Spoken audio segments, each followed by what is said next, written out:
Yeah, still Gas is not joined. I'm just wondering. I'll send a reminder. He is not responded also. Just wait for another 2 minutes, then we'll start. Let him join afterwards. We'll just wait for another 2-3 minutes, then we can take a call. I think Mohan, I think he's just replied. I think there is a cyclone in his area. Huh? There is some cyclone and connectivity issues right now in his area. I think so. We can get started. I think he will join in the meantime. Okay. Then yeah, maybe Akila, you can start the recording. Huh?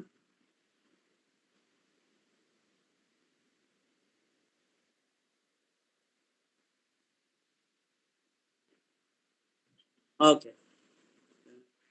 Yeah, we'll start. Let him join us as he becomes free.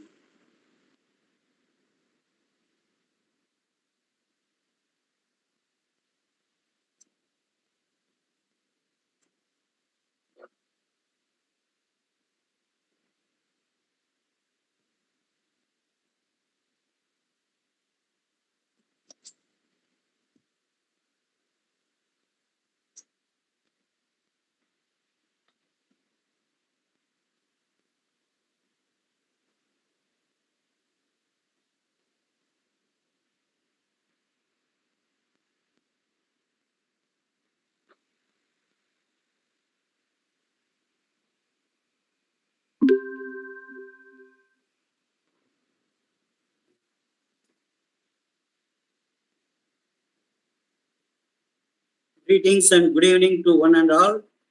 On behalf of the organizing units IEEE Computer Society, ACM, and Computer Society of India Chennai chapters, I extend a warm welcome to our guest of honor, Professor Ravindran, and the authors and speakers of today's program, Mr. Arockia Liborious and Professor Rick Das. Members and my colleagues from the organizing units and the participants who have joined the meeting through the Google Meet and those who are watching the session through YouTube streaming. We have been organizing events related to formal launch of books authored by our members and people who are associated with us. From the start of the pandemic, we have organized over 10 such events, which are followed by the presentation by the authors on a related subject of the book launch. Machine learning has become a most talked about subject, and the tech community is very much keen in getting updated on ML and learning about it. Today's event is related to the launch of the book Fun with Machine Learning, an essential guide for anyone looking to learn about machine learning and how it can be used to make informed business decisions. The book provides a simple introduction to topics such as mathematics and statistics very closely related to ML and makes it easy for one to understand the course concepts. The book also introduces different auto ML tools and explains how one can use them to simplify the data science processes. The book also shows how machine learning can be used to solve real world business problems such as predicting customer churn, detecting fraud, and optimizing marketing campaigns, etc. Professor Ravindran, a renowned AI expert and data scientist and professor of computer science and engineering at IIT Madras, has kindly accepted to be the guest of honor to release the book, facilitate the authors, and also to address on ML and the other trends. Following the virtual release of the book, the authors of the book, Mr. Arockia Liborious and Professor Rigdas, will deliver a presentation on intuition to insight, fun machine learning for data-driven decisions. I would like to add that all the attendees will receive a free copy in PDF format of the chapter 1 on significance of machine learning in today's business from the book which is being released. Thanks to the authors for their kind generosity. With this brief introduction on the today's event, let me formally introduce our guest. Professor Ravindran heads the Robert Bosch Center for Data Science and Artificial Intelligence and the Center for Responsible AI at IIT Madras. He has contributed to multiple AI policy initiatives at the national level, including the AI Strategy Document, Responsible AI Roadmap, AI for Cybersecurity Task Force, and AI Applications in Defense Task Force.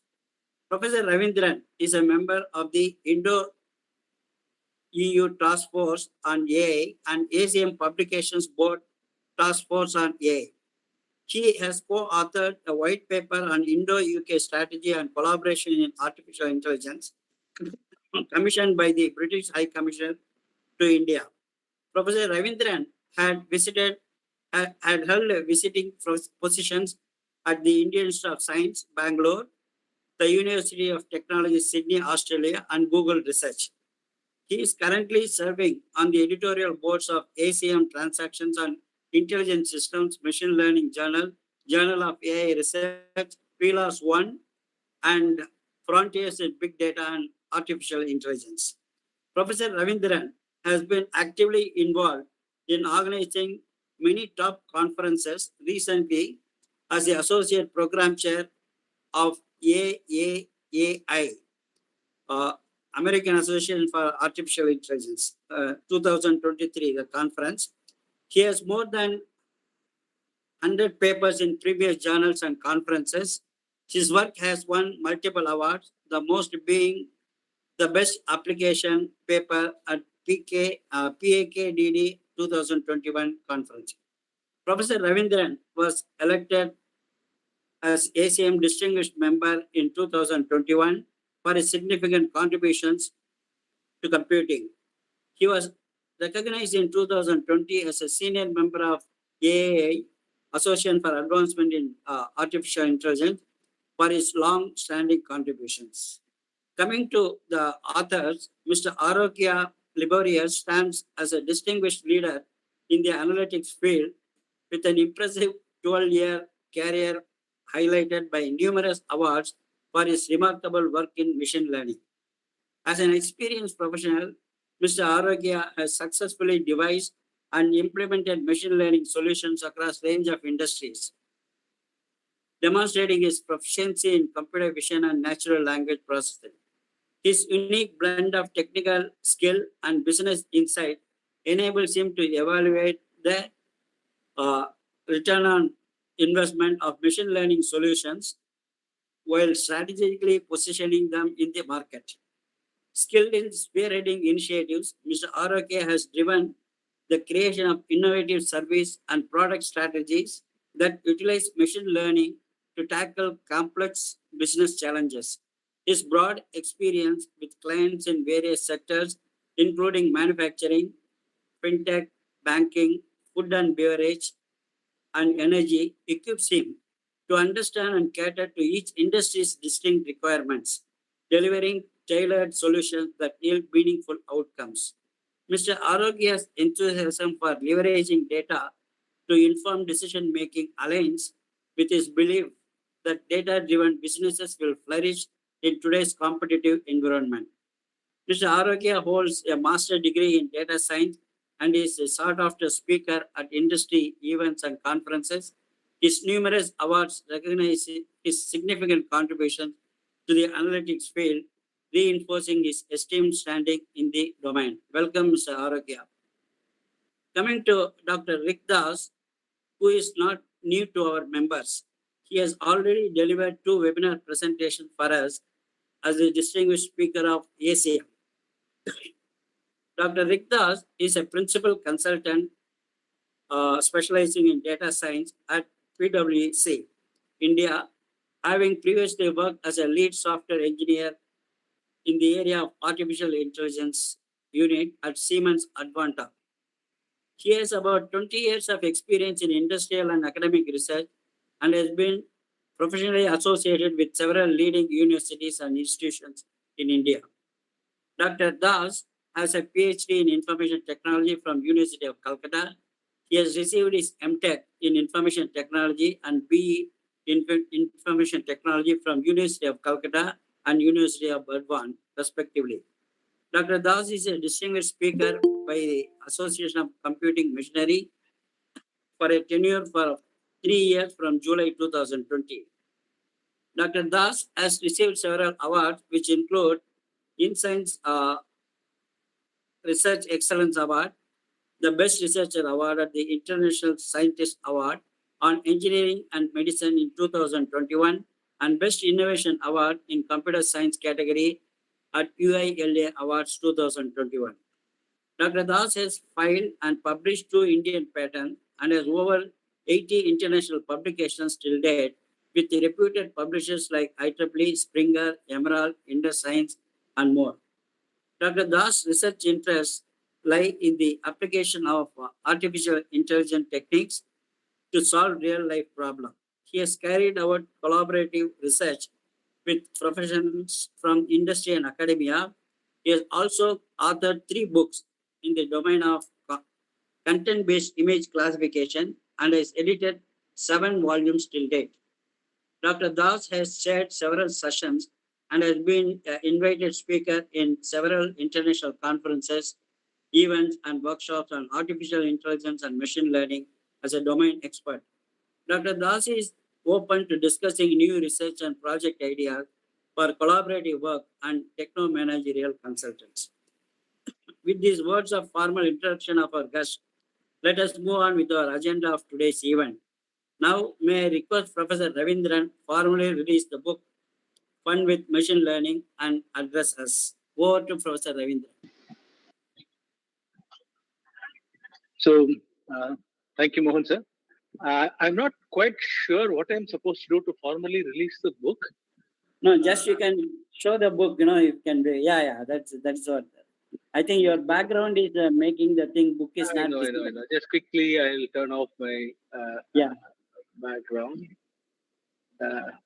So you can see the book. Can you see it correctly? I think it's showing it. Book, you have to move it to your left. Move it to that right. No, it's showing it flipped, right? Can you see it correctly? Yeah, no, but your face is missing. Yeah. Now it is. There you fine. go. Now it's formally released. But on my screen, the letters are showing mirrored. I'm hoping all of you are seeing it correctly. Yes. Now it is fine. Everything is fine. Just hold on. One more second. Just hold on. Little left to your left. Yeah. Still more. Little more. Yes. Fantastic. Right. Thank you, sir. Thank you.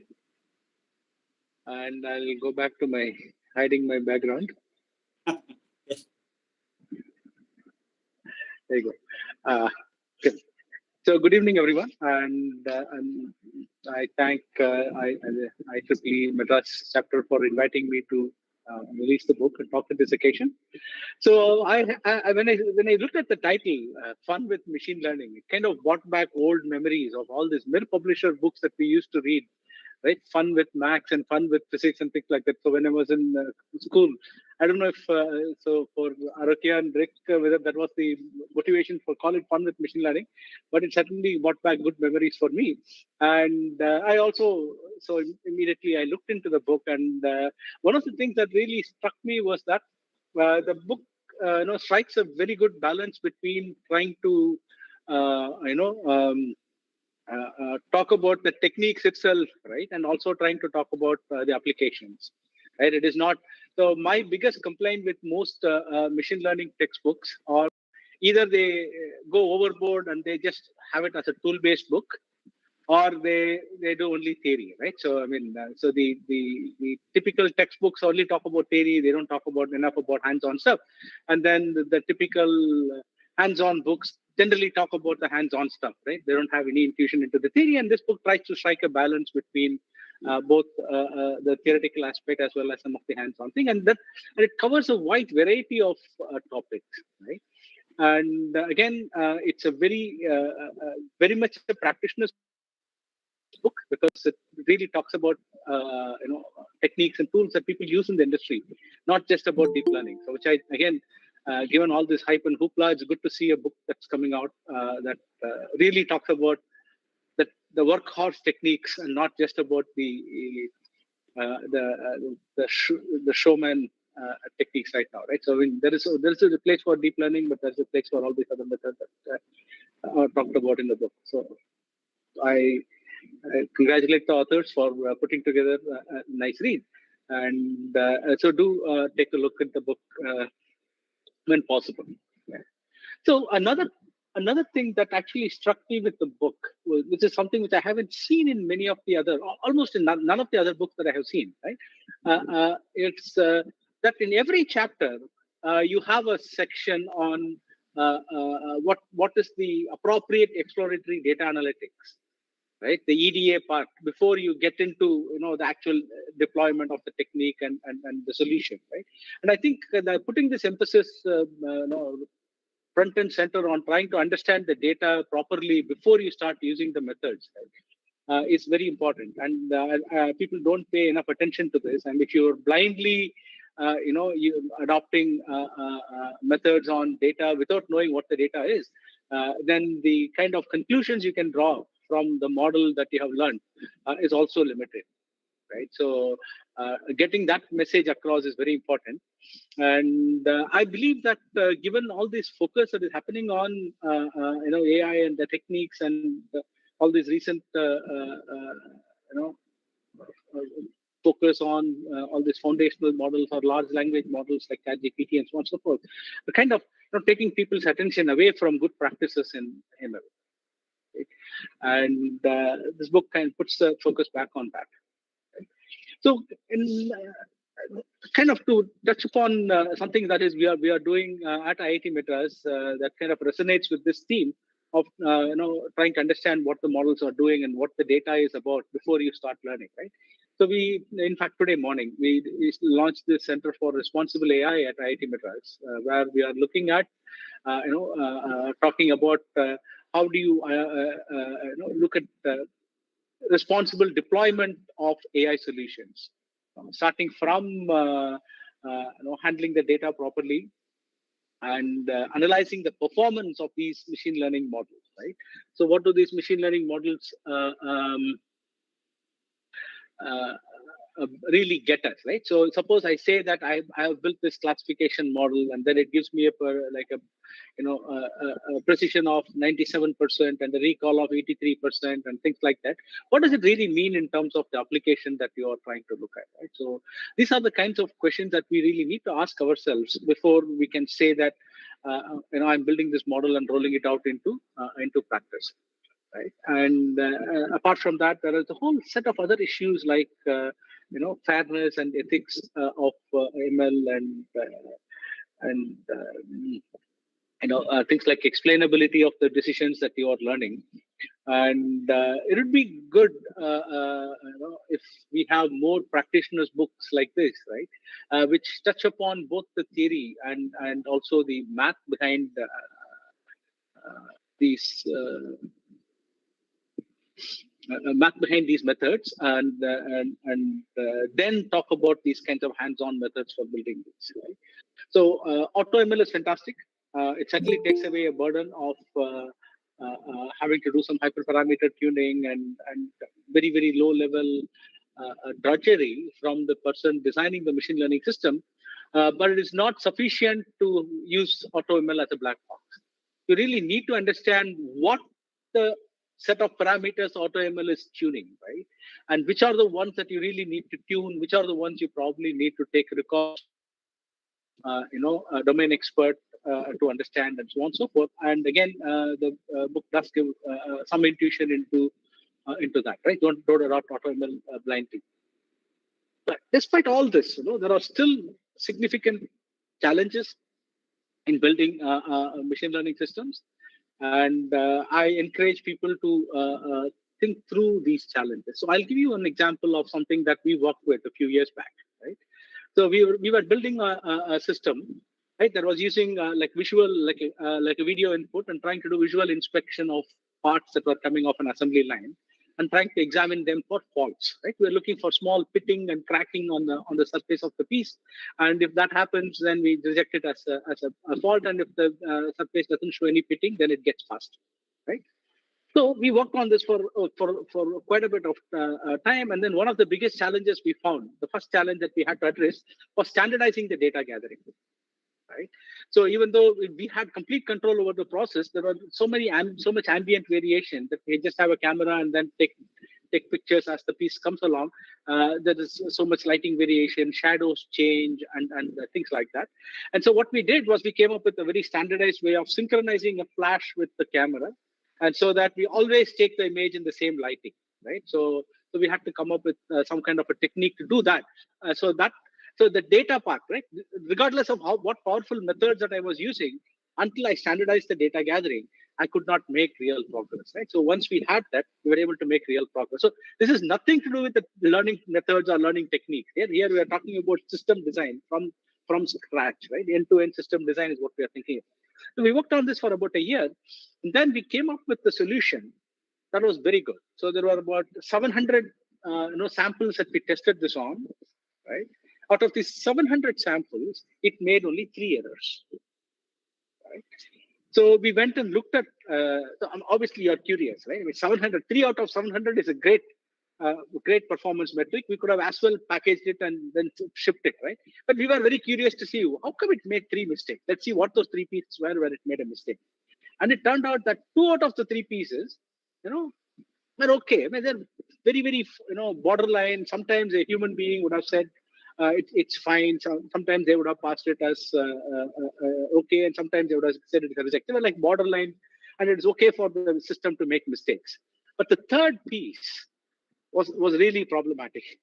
So it was a piece that was broken into 2. Right, the piece was actually broken into 2, but our system had passed it as being fine. Right? So what had happened was the 2 pieces individually did not have any pitting or scarring on it.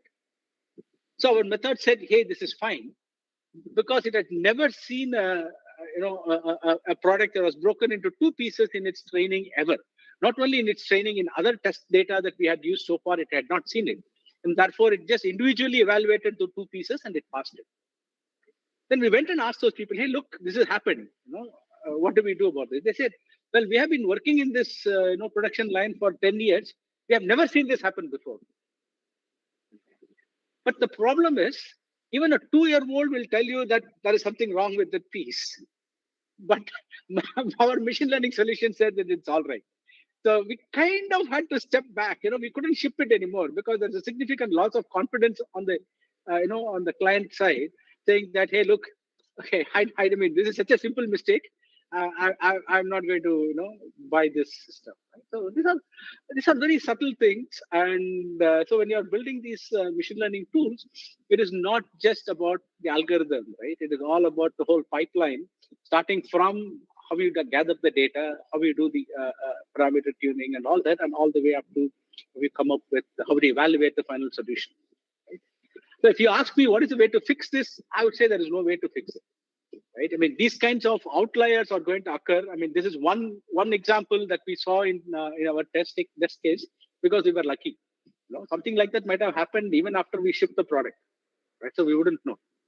So in such cases, we have to worry about what will be the liability laws and who should bear the cost for failure. Is there an insurance policy that you can take out on these AI models and things like that? But that is a subject for more research, right? So I kind of getting back to the theme of the book, right? So the book talks about both understanding the theory and understanding the practice, and this kind of a dual approach is something that every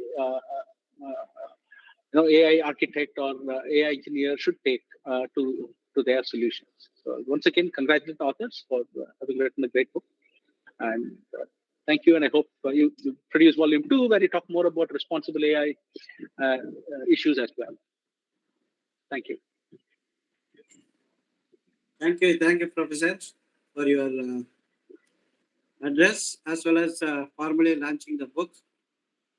Now we'll request Arockia to take over the floor and start the presentation. Just give me a moment.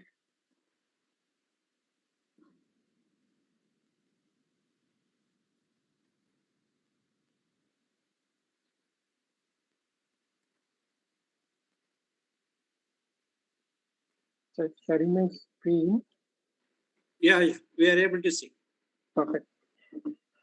Thank you, Mohan, and thank you, Dr. Ravindran, for releasing your book, and thank you for the participants and the chapter as well for having us today. So we'll just see what was the intuition basically behind why this book was written, and few things as well as we go on. And we'll also see some of the topics which are some of topics which we will discuss today is on basically a simple overview around the book as well as going from intuition and beyond intuition. So how does it work? And then we'll see some tips and tricks around utilizing machine learning for the decision making as a business user or maybe a business leader as well. Okay. And then if we have, or if the participants have questions, we'll be happy to answer as well. Okay. So just to give an overview around the book as well as why actually decision making out of data is essential. I'll tell you, or maybe I'll walk you through why actually we started off with this book. So being worked in the industry for quite long, so one challenge personally, at least we felt, was around how these data and statistical methods or the insights which we get from statistical methods or machine learning or data science or whatever we call can be converted into actual business. So how can that be commercialized and monetized? In most cases, which we saw was these projects start off with the hype, and then at some point it goes to shelf without much attention, or basically the return on investment part of how these models or these techniques can help business sustain and also grow. So that is where there was a gap around so how that can be handled. So that is why we thought, okay, how we can help. And while discussing on this topic, while debating around this topic, I and Dr. Rick, so we also, Dr. Rick had a very high, or he has a high amount of experience in the education sector as well, so the academic side. So his point of view was around how this can help students, especially students from non-computer science or non-IT background as well.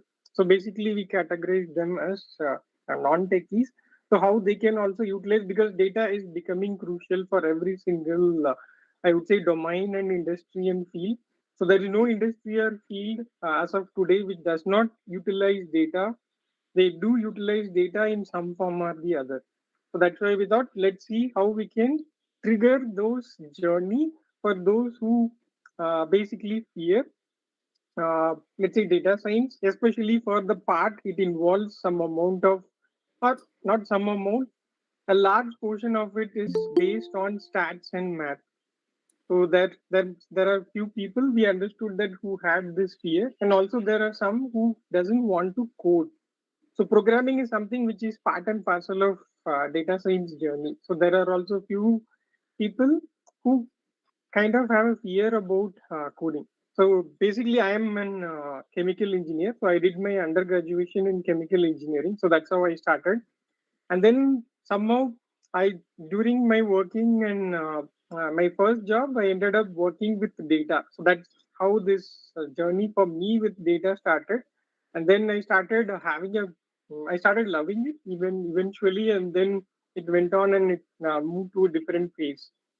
So that's why we thought, why not to help people who wants to kick off their journey, and at the same time who are already being in the field, how they can actually make or monetize or commercialize their data science solution. So how that can be done. So how that data story can be told to the end users as well as, let's say, business decision makers to get this moving into a real time application.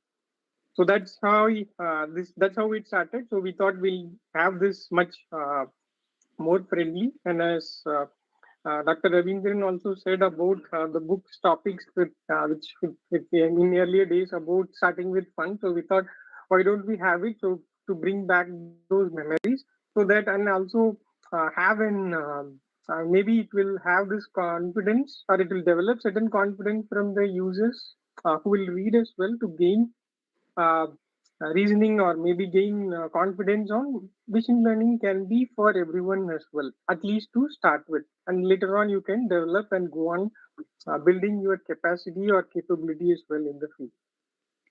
Okay.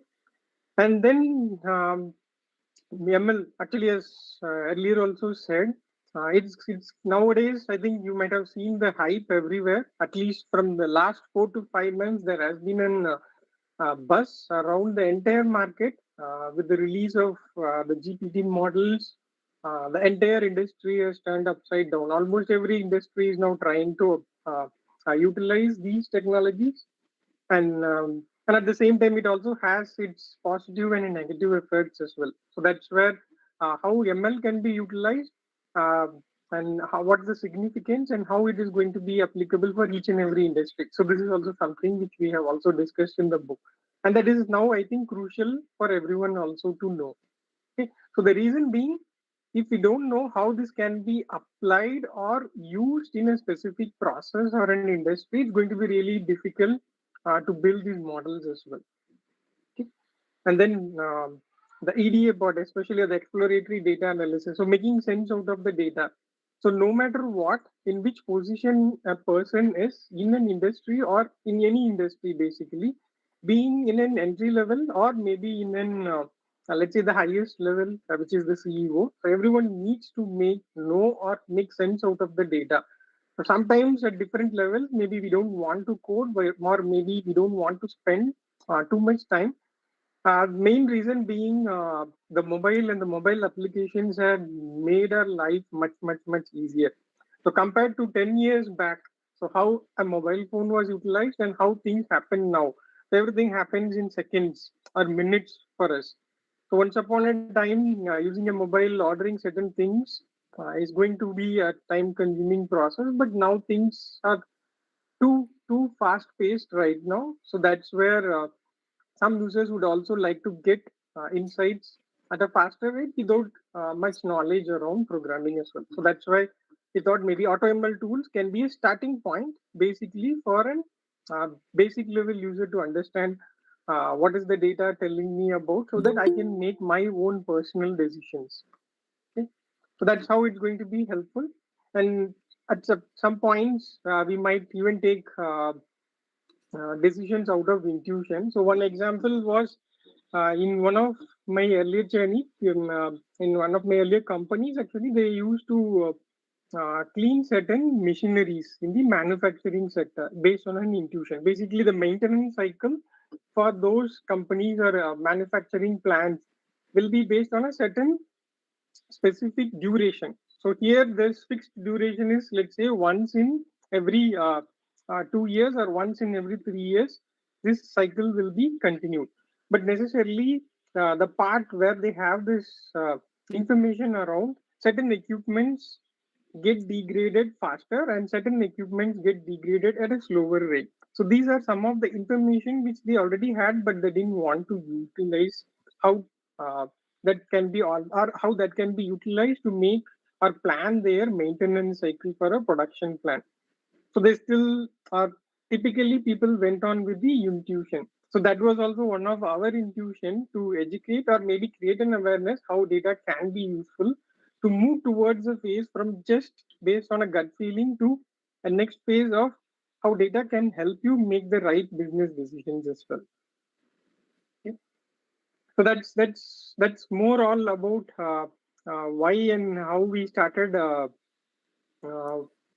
I would say around this book and started writing around this. It was a long journey. There was I would say personally we both me and Dr. Rick had lots of ups and downs, especially during this COVID phase. So we started this during the COVID phase, and there were a couple of lockdowns. There were a certain I would say hindrances as well as we progress, and finally I think I would definitely we were able to do it, and especially from the support of our own families as well, because without them this would have never been possible. And in most cases, again, you can see this stats as well. It's also available in Gartner. So Gartner also publishes a lot of contents around what's happening in and around the decisions based on a survey and feedbacks from the business leaders themselves. Okay. So as I said, most of the projects, even in my experience, either it fails for the main reason, the last component, how that can be related or how that can be connected to an actual business. So how a business can basically enhance their brand value or maybe their monetary position. So how that can be done. So the link is something which is necessary for every single project, and that has to be established, and that applies for data science projects as well. Okay. And again, this book and also caters audiences from various backgrounds. So not necessarily only people who have a knowledge around data or have some experience around stats and data science. It also caters needs for a student, maybe doing their EG or PG, non-techies especially who don't have a clue about programming languages or programming in general, so how they can also utilize, and also leaders who are in positions of decision making and wanted to understand how this entire process works. Okay. And AutoML, as Dr. Ravindran also rightly said, it's not the end point, it is just the starting point. It will help you start your journey. It will ease your journey, especially. That's what I and Dr. Rick also observed while also interacting with multiple people across the globe. So it helps you ease the starting journey as well as certain decision making processes as well. So let's say you have an data dump and you wanted to make a decision. Let's say you're going to meet your client. From an industry perspective, you're going to meet a client and you have certain data from the client as well available with you. So how you can quickly do a study so that you can plan your discussion. So what to talk, what not to talk during this client meeting. So how that can be done can be quickly executed using AutoML tools, because it's not going to consume too much of your time. At the same time, you can do this exploration of data quick and fast using AutoML as well as BI tools. Okay. And of course, this is not going to stop here. So it will start, or it is going to be the foundation, and then further learning is definitely necessary for those who want to explore further. So we have spoken a little bit around the classic machine learning techniques, and also some we touch based on deep learning techniques as well, including image analytics.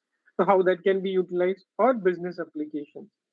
So as you go through, and based on your interest and how you want to take it further, definitely would recommend to continue, not to stop the journey right with this. Okay.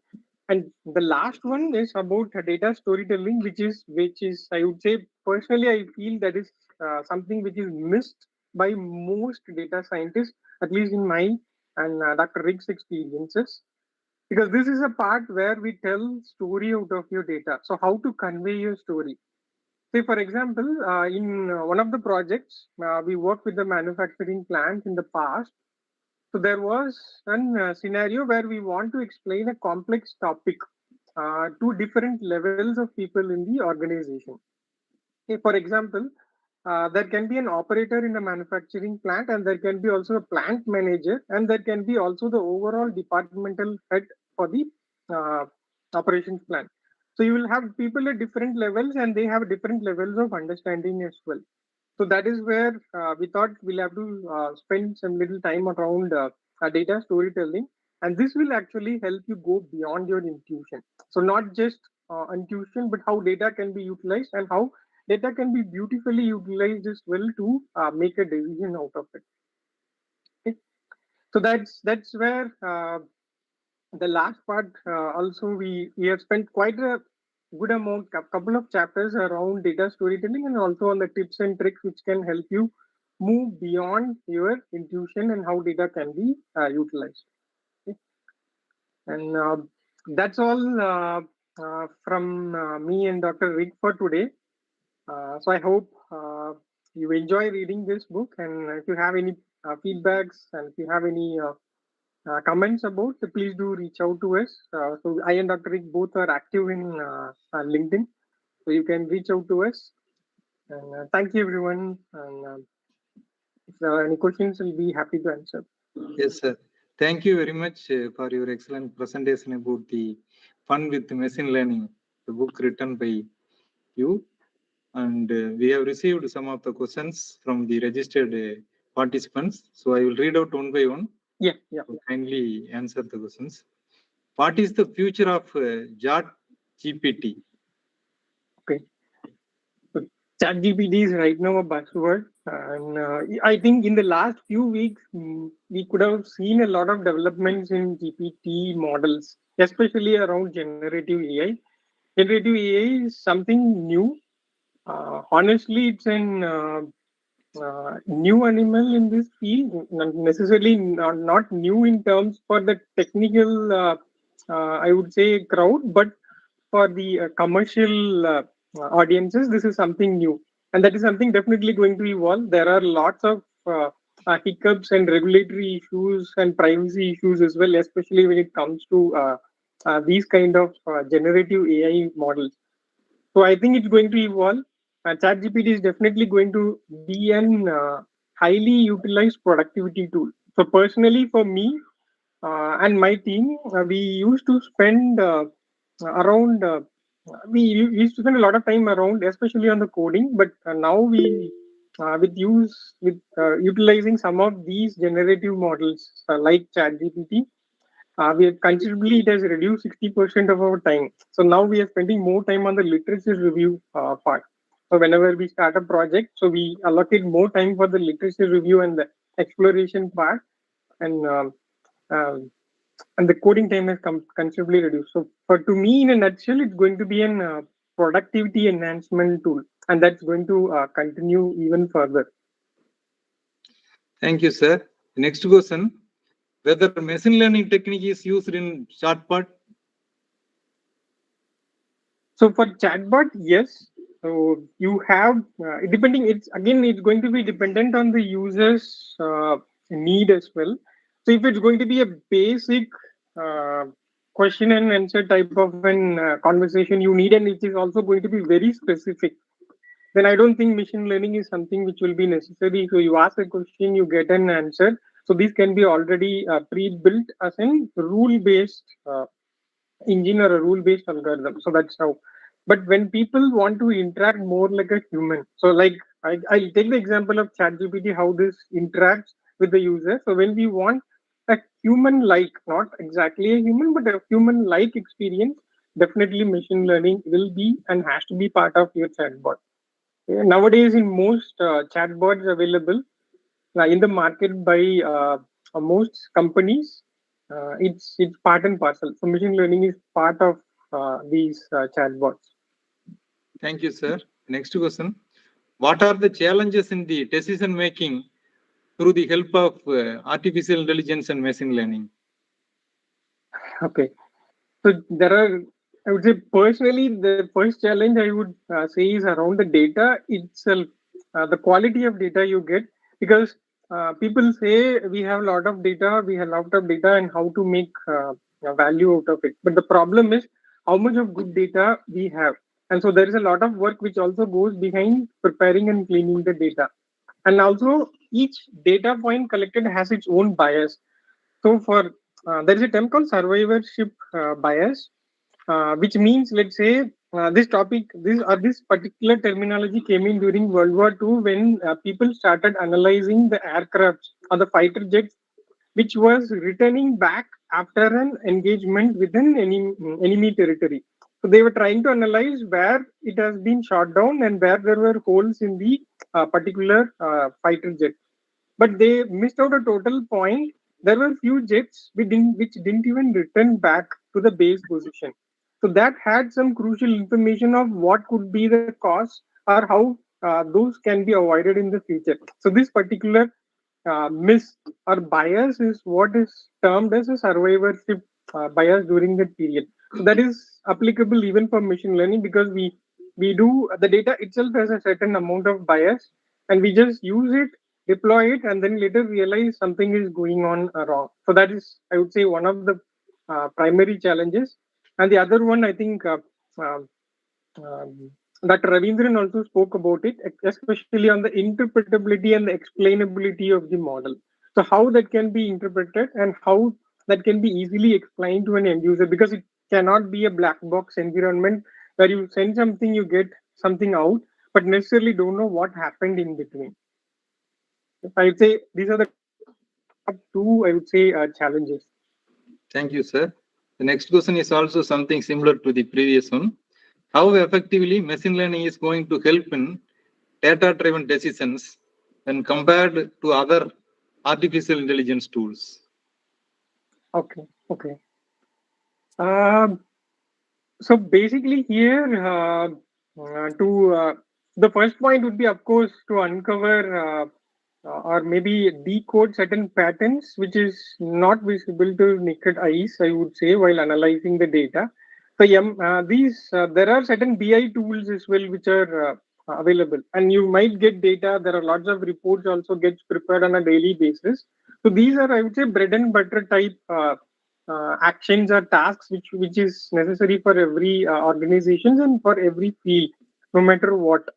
Okay, so that is something which will be necessary for everyone. But machine learning is something which will help you go little beyond that. Let's say what you have a certain amount of historical data, and you want to also know what is going to happen.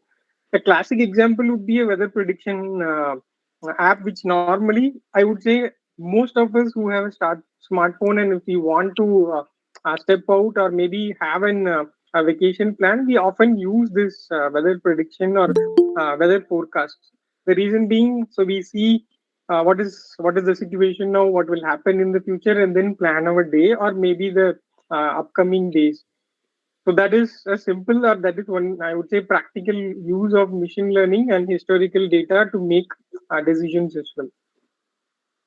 So this is how it's going to be a little different from an existing tools. Thank you, sir. Next question. Is mathematical background is compulsory for every type of machine learning? Maths, I would say it is the base for almost everything. So if you remove those corporate jargons and all the hype and things around machine learning and data science, the core fundamental part is math.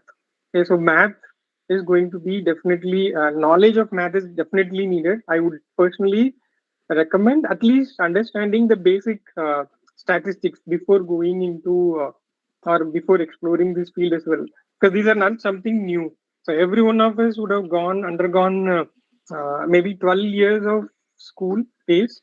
So we do start and for 12 years, we spend a considerable amount of days, time in our school, where we go through all these topics. So these topics which are discussed are nothing new, especially most of the topics have been already covered, especially the mathematics topics is already covered during the school days itself.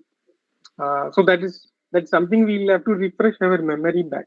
I wouldn't say it is something you will have to learn new. It's just refreshing your memory, and at the same time, I would say it is must and definitely, yeah, you should have a basic understanding of math for being in machine learning, especially in the predictive analytics area. Thank you, sir. The next question: what are the scope for machine learning for the future jobs and research? Okay. Scope, I would necessarily scope in a sense. I think even with the current trend in, I would say the buzz created by ChatGPT, I think by this time almost literally most population or most crowd would have understood what is machine learning, how it's going to be, and how it's going to shape. Especially machine learning is going to shape future career as well as research areas as well. So that is how it's personally I feel that is how it will be. And future jobs, many also this is a terminology which are this is something which I hear quite often as well. AI taking away jobs. Personally, I don't feel it that way. In fact, it creates new job areas or focus areas. For example, this is an example also I give to those who fear about AI taking away jobs. So when telephone was let's say introduced into the market, the business for telegraph considerably started declining. So that doesn't mean that people lost jobs considerably. People have to just evolve from telegraph to telephone. So the whoever was a telegraph operator now have to move towards or upgrade themselves to be into this next phase of evolution, which is the telephone. That is how actually things move. So that is the same thing I would recommend. So now also we are in a similar phase.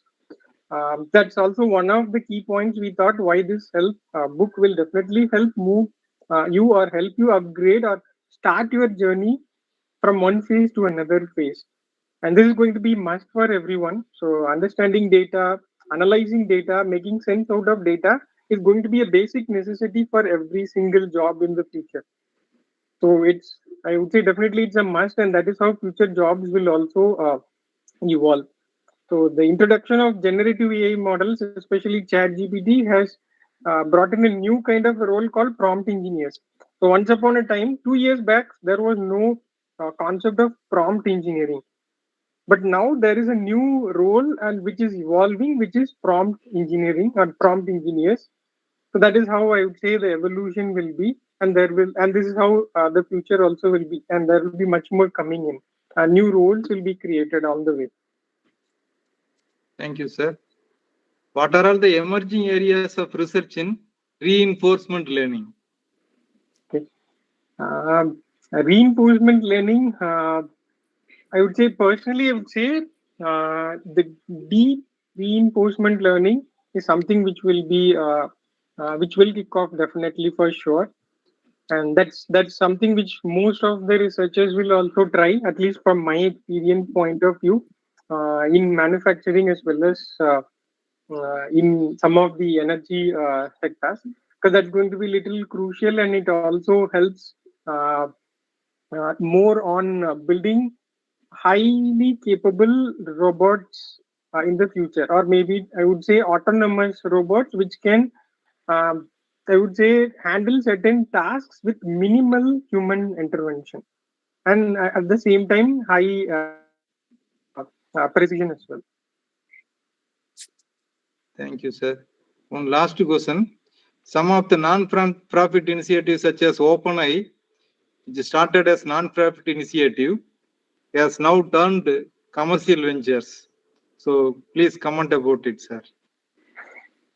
In fact, everyone starts with most, and we started as a non-profit org, but the problem everyone will face at the end is funding, because of course you need funds, if you want to continue with high research and current infrastructure which we have, I wouldn't say we have reached a pinnacle right now, but we have to go a long way ahead.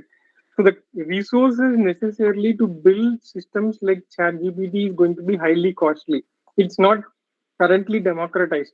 So the capability lies with only few companies and only few organizations can provide those services. For example, OpenAI also utilized Microsoft's Azure cloud services or the compute services to train their models, and in fact, they had to use lots and lots of compute services for training their model. So that is something which is not, I would say, currently available or democratized across. So that's the reason. That is my personal view. So that's how I think most of them will move towards a phase of non-profit to a profit area, because they wanted to commercialize so that they can continue their research without any hurdle, or else the research stops at some point. So even after comparing multiple open source models, I still find GPT models to be more relevant and more precise, mainly because of this reason as well. Thank you, sir. These are all some of the questions we have received from our participants. So now it is time for the formal vote of thanks, and I invite Mrs. Maithili Prakash, Chairman of the Computer Society of India. Thank you, Mr. Secretary. Thank you so much. Our sincere thanks to Mr. Mohan sir for organizing such a wonderful event as usual. Thank you, Dr. Ravindran and Mr. Arockia and Dr. Rick for spending your valuable time and elaborate about the book during this session. Thanks, Dr. Ravindra, to release the book and brief about the book, and also sharing your test cases for better understanding. Mr. Arockia is a very excellent overview about the book to make us understanding machine learning is for everyone. And it is good to know that the book can be followed by non-coding members too, irrespective of the position they held. How it is the reality of how data is using in the industry in a different position, how it could be collaborated is quite interesting. I am sure that this book will be very much useful for everyone to better understanding of machine learning. So as you the title said, Fun with ML. I'm really, with your overview, we understand it is going to be fun to learn this topic for everyone. Thank you so much, sir, for briefing the book and join with us for releasing the book. And also, my sincere thanks to the Joint Society, as usual, IEEE and ACM. And our special thanks to the participants for making this event successful and interactive, for asking so many questions, which shows your interest in this topic. Thank you, everyone. Thanks. Thank you, Mr. Arockia. But unfortunately, we missed Rick Das. Yeah. I think Yes, he couldn't join. power has become villain. So I think already because he has addressed us twice, so he has exempted from this meeting, looks like. Yes. No, I think he had some personal issues. So No, that's it. No, the power problem, but just for joking. I think so. He has already twice, he has used our platform, and we heard him to present, So I think he knows you all very well. so thank you. Yeah. Thank you. Thank you. So let us be in touch with, and possibly I think we would like to utilize your services in the future also. Sure, definitely. Yeah. Thank you. Thank you, everyone. Bye-bye. Bye.